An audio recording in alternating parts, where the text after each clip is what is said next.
welcome back to my channel. Today horrible weather with rain and wind, as storms carry on, so we decided to make a cake.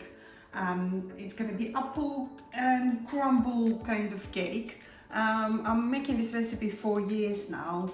I got this recipe from the Tesco magazine, you know, when you go shopping and they give you for free, and I just looked at it and I thought, oh, that's a beautiful cake, looks very nice.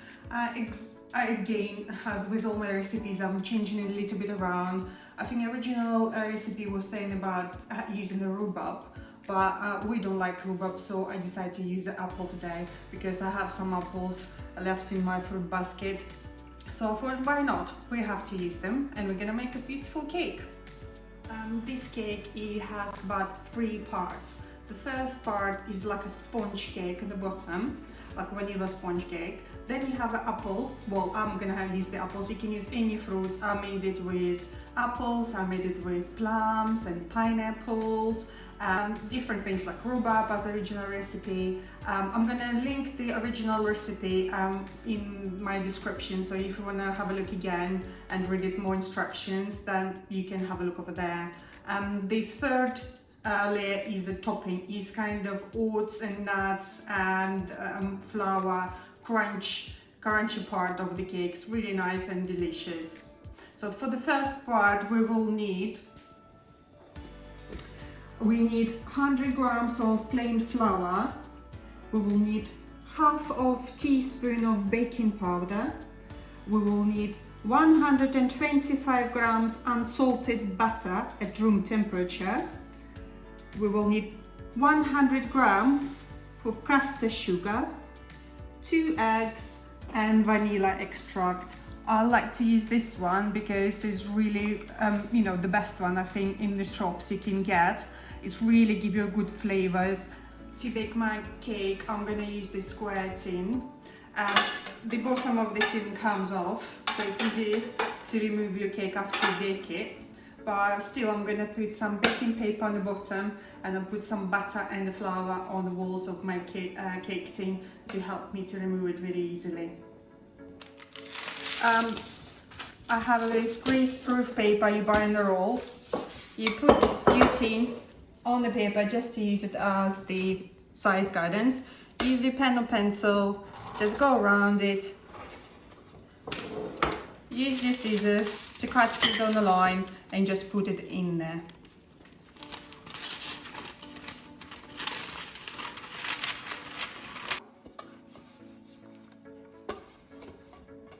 I'm just using the butter to put a little bit on the wall, all the way, all around, and the flour to cover the edges, walls of the tin.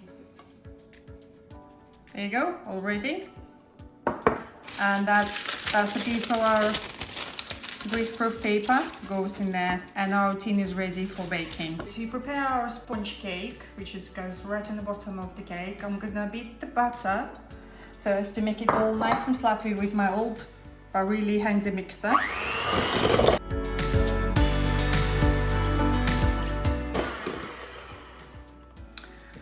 I'll beat it just for a couple of minutes just to make it white and fluffy. Then next I'm gonna add some sugar to my butter. I'm gonna beat it again for approximately 2 to 3 minutes until it's all combined and fluffy.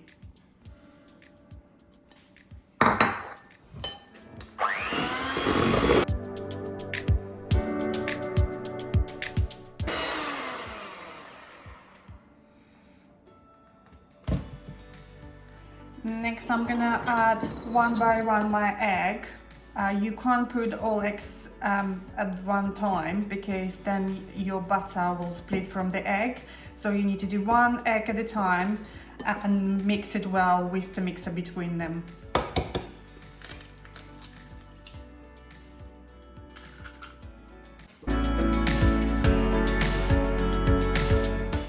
How you can see when you beaten everything, the butter and egg stuff starts getting on the wall of the bowl, so I always use the spoon.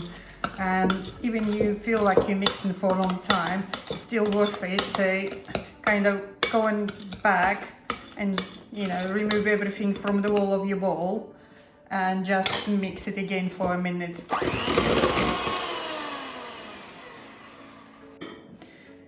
Next I'm gonna use my flour and the baking powder. I'm always trying to sift it through because you give more air to your flour, and obviously all the bits, you know, which is stones and rubbish, always stays in there, so you just can remove it. I'm gonna use the spoon and I'm gonna mix everything until it's all combined, but trying to be gentle. I nearly forgot about it, is vanilla extract. I'm gonna use the measuring spoon. It's 1 teaspoon, so just measure it and add it in and just mix it. Oh, smells delicious. Love fresh smell of vanilla. Okay, the sponge cake mixture is ready now. So next, what I'm gonna do, I'm gonna use the apples. What I'm gonna do, I probably will use about 3 apples, medium-sized apples. You need to peel them. I remove the core, chop them into pieces, and then we love cinnamon, so I'm gonna use some cinnamon to add on the top of my apple, mix it, and then we're gonna put it on the top of the layer of our sponge cake mixture.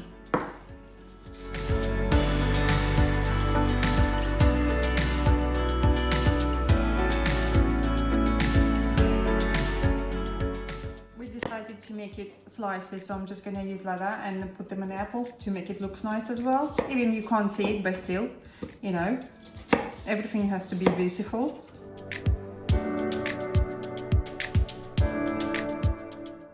Well, all apple chopped, so now we're gonna add cinnamon. I'm gonna use maybe 2 teaspoons roughly to it. I'm just gonna use it all because we all like cinnamon. There's not much left in here. There you go.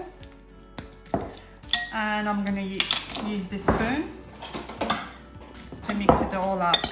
If you decided to prepare your apples before, like mixture and everything, it's better to add some lemon juice just on the top of your apples to prevent it from go brown.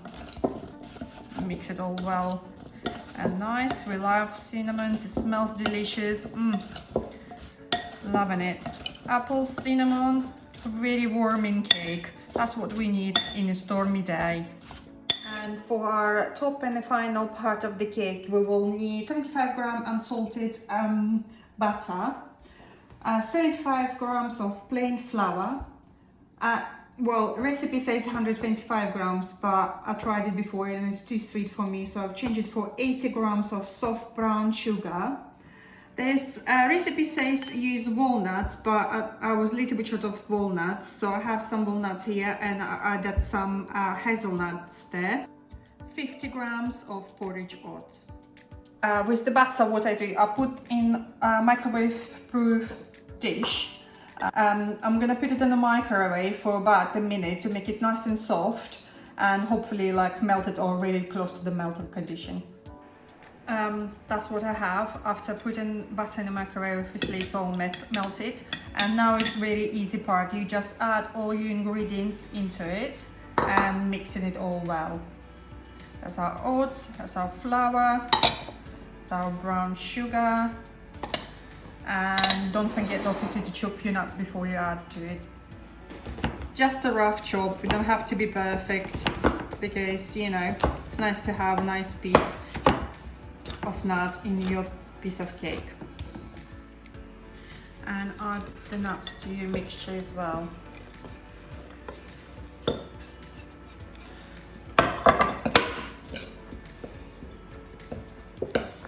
Use a spoon, mix it all together, and you will get like crumble like mixture. And then, well, it's time to assemble our cake now. So that's my early prepared tin. I'm gonna use our cake mixture first to go in the bottom. Just use your spatula and spread the mixture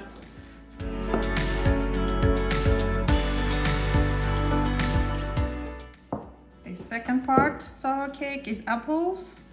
So just give a good mix, and I like to put them in the little rows like this, so everyone will have a good piece of apple with that beautiful cinnamon.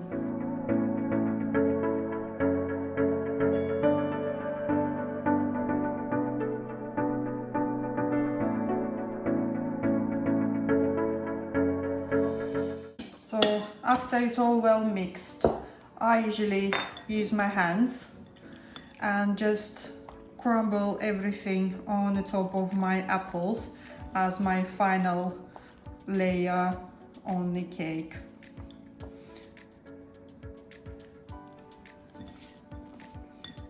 And this is the final look, and it goes in the oven for about 45 minutes.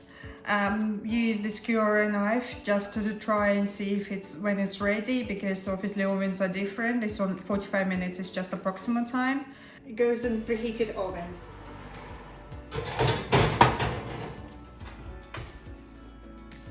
The cake is baked now, so I'll have to leave it for a few minutes to cool down, and then we can take it out of the tin and see how it looks like inside. It is a little bit cooler, so now I'm gonna try to remove it from the tin. You see how helpful the removable bottom is. Just do it upside down.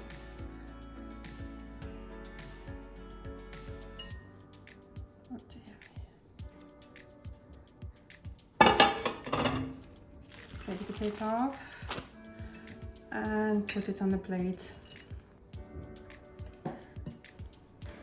And if you would like to, you can put some powdered sugar on the top, just to make it look beautiful and dusty with the sugar. There you go, beautiful cake.